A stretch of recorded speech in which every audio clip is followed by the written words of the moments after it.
If you are aspiring to have a career in the music industry and you think that you have spare or free time on your hands, I'm telling you right now you're doing something wrong, and I am here today to help you figure out how to make better use of your time.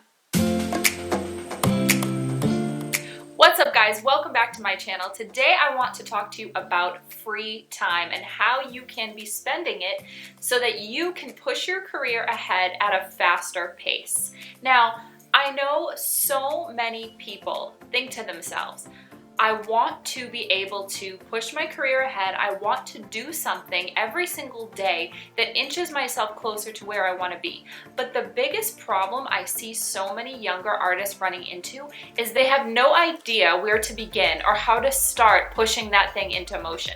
They really don't know where to apply their time. So today I'm going to give you a couple examples of how you can be spending your free time if you should find yourself with a day off, a little bit of boredom, and a confused mind about where the heck you should be spending your free moments.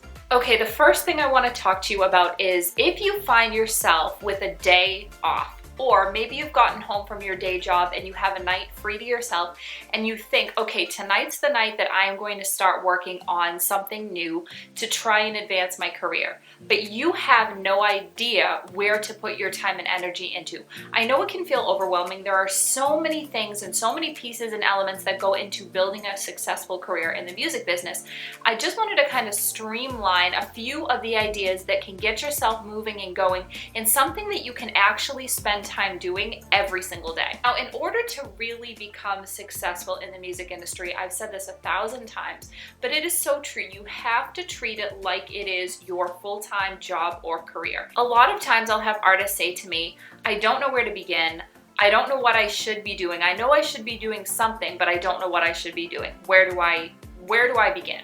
So here are a couple ideas that can get yourself started.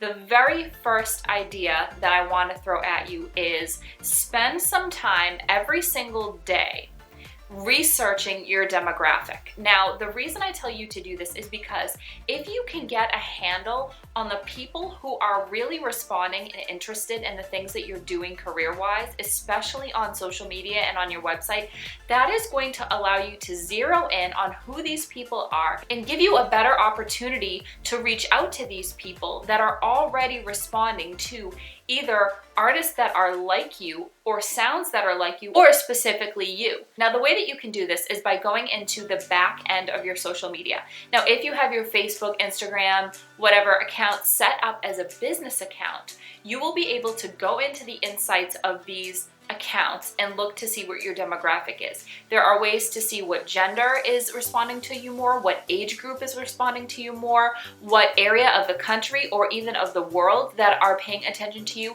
And what you can do then is start to get an idea, okay, the age range that I'm really resonating with is between the ages of 13 and 25. You know, they are primarily in the Midwest. Okay, now you have this piece of information that you can then go and target that area. If you have a single release or something like that coming out and you create a Facebook ad, you know who you need to be targeting to purchase that single. So when you create your Facebook ad, as an example, you're going to want to target the age range that is responding to you the most and the area of the world that is responding to you most. So you can target that ad specifically to that city or that area or multiple cities in that area.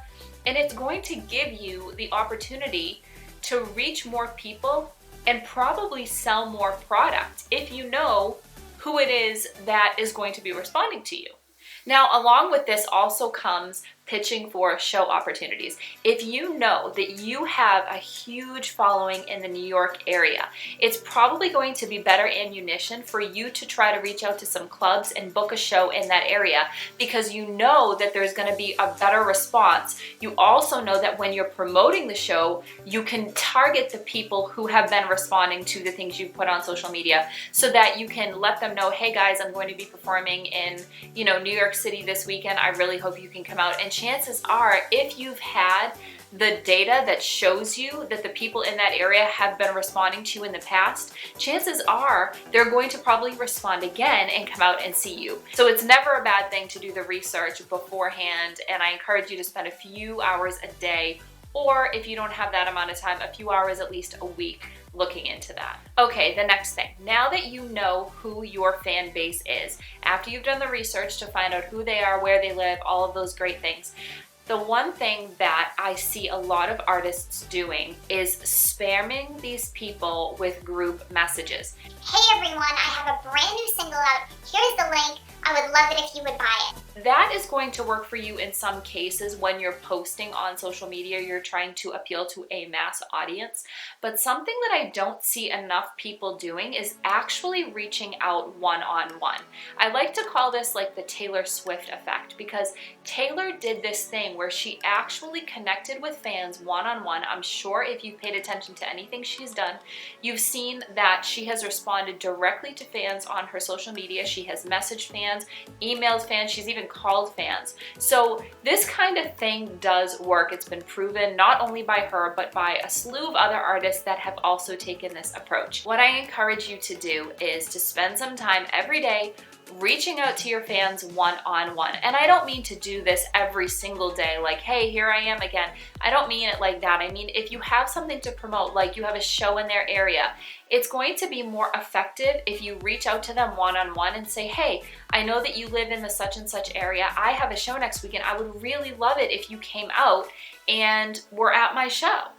That kind of thing. Or if you have a single, instead of saying, hey everyone, I hope you will go download my single on iTunes, maybe reach out to people individually and say, hey, would you do me a huge favor? I just put up a new single on Spotify. If you'd go over and listen to it for me, and here's the iTunes link if you really like it and you want to buy it. That kind of thing is always more effective than a mass spam email. Guaranteed, you will get more of a response if you take this approach. Okay, the next thing I want to talk about is probably going to take up the most amount of time. So what I advise you to do is dedicate a certain amount of hours every week, just like you would at a job, to this one thing, and that is researching press. Now what you can do is a Google search, try to find vloggers, bloggers, anyone who is writing reviews on music or interviewing artists. A lot of times these people who have really great blogs and huge followings are looking for content to write about. So if you can do your research, find some music bloggers that are interested in maybe reviewing something that you've recently released, maybe sharing a music video, or maybe just talking to you about your career in the music business. It's going to benefit you because it's almost like free press. It's always going to be a shareable link if it's an online blog or vlog or whatever. So it's going to be a great cross promotion where you can share their post, they can share yours, and it's going to be a happy little collaboration where you get some sort of press out of it. And sooner than later, if you get enough of these things, the bigger ones are probably going to start coming to you.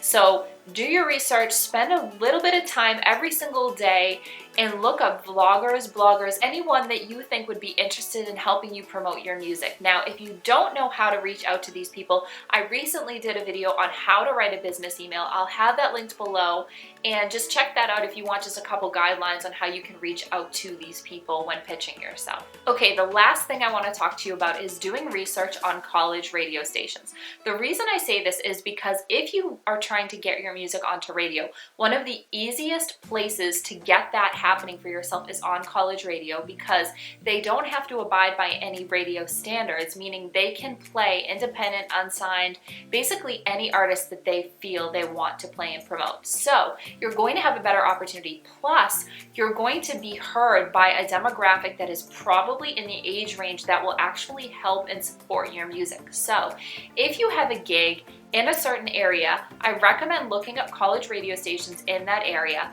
See if they're interested first in playing whatever music you've just recently released. And also, if you are traveling to their area, make it known to them that you are happy to come in for an in-studio performance or interview when you're in town, which will do two things. It will get you on the air, get your music played, and it will also help you promote the gig that you have in that area. I also recommend taking somebody with you if you get the opportunity to be on a college radio station. it's going to be great content for you, and you can use it to pitch to other college radio stations. If you have a friend come with you and take a couple video clips or a couple photos, when you're pitching yourself to another follow-up college radio station, you can say, I recently visited A, B, and C. Here's a link to my press kit, and you can have some of that video footage and some of those photos and things like that in there so that they can see, okay, this person has been doing this, making the rounds.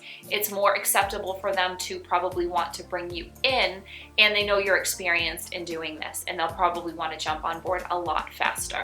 So definitely do your research on college radio stations and even gigs in the areas of where those college stations are, because one may lead to another. If you get an interview, you may be able to try to book a gig in that area. If you have a gig, it's probably going to lend itself to you getting an interview in the area as well. That's all for today, guys. I really hope these tips and tricks on how you can spend some of your free time more wisely to help advance your career has helped you. If it did, please give this video a thumbs up. As always, subscribe to this channel if you haven't. Thank you so much for watching, and I hope this video has been helpful to you today. See you guys next week.